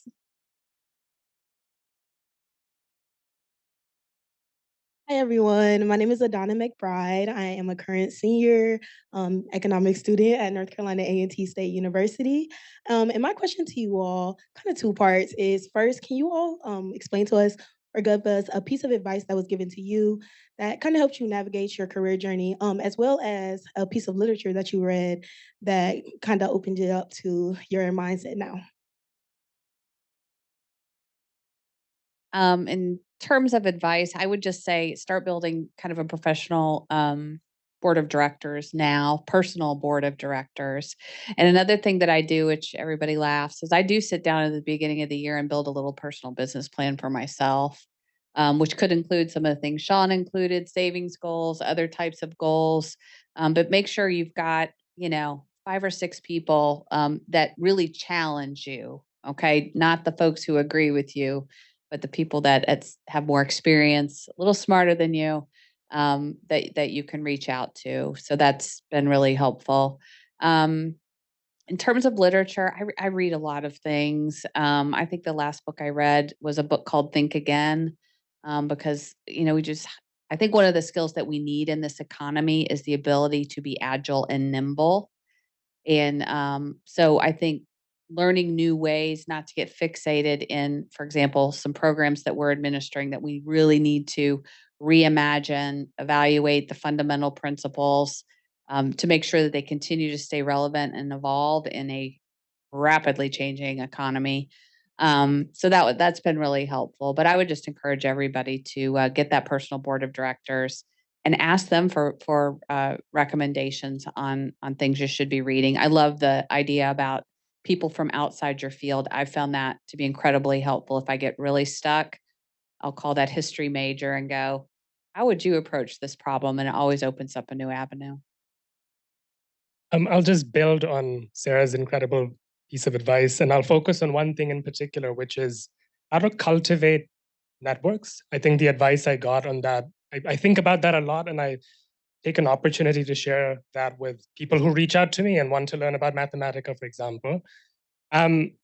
It can be intimidating reaching out to people. It can be intimidating and confusing how to kind of thread the needle of how you are essentially asking somebody for something and you have provided nothing to them in return, right?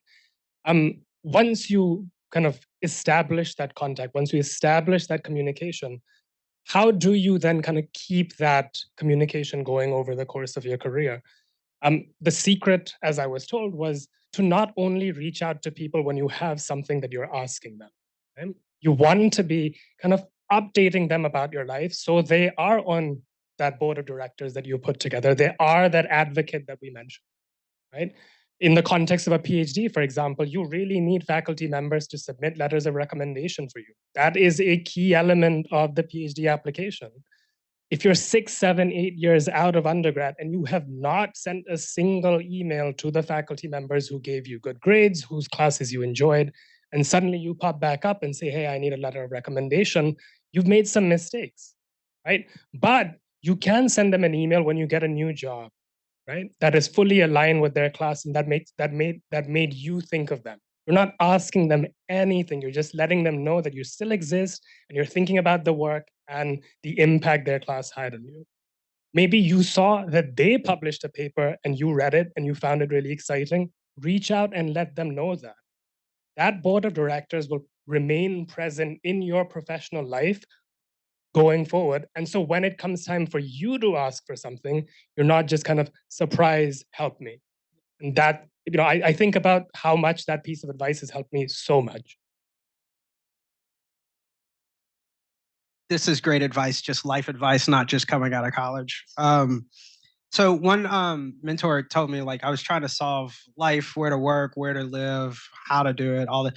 And it was like, try to isolate it to one variable at a time. Like, you can't solve the whole system. You can't solve this like multivariable equation at one time. And I like thought that was great because it was more of like a life lesson, but it's also like a business problem solving thing, right? Like, focus on the biggest driver, the biggest problem first, and then go from there. So I think that's something that stuck with me. In terms of books and literature, one thing I think has helped me well is that I read books on the things I'm about to go do. So when I went to McKinsey, I read books on McKinsey. When I went to business school, I read books on the business school. When I went and started thinking about school and education and the charter school, I read books on that. And so, like, get educated, get informed on the thing that you're going to do. There's a lot of great books out there. And then whenever I'm feeling down, there's a couple of authors that I go and find like kind of solace and rock. And so for me, there's an author called Paulo Coelho. He wrote the book The Alchemist. He's got a new book out. But it's been for me something to, like, when you're dealing with uncertainty, it's these short vignettes that like really help me get through it. And so I feel very fortunate that there are some books out there that, like, when I'm feeling uncertain, I can go and find that. I would definitely double down on The Alchemist. Love that book. So unfortunately, though, we are out of time. I am going to thank our panelists for all of the great information they shared.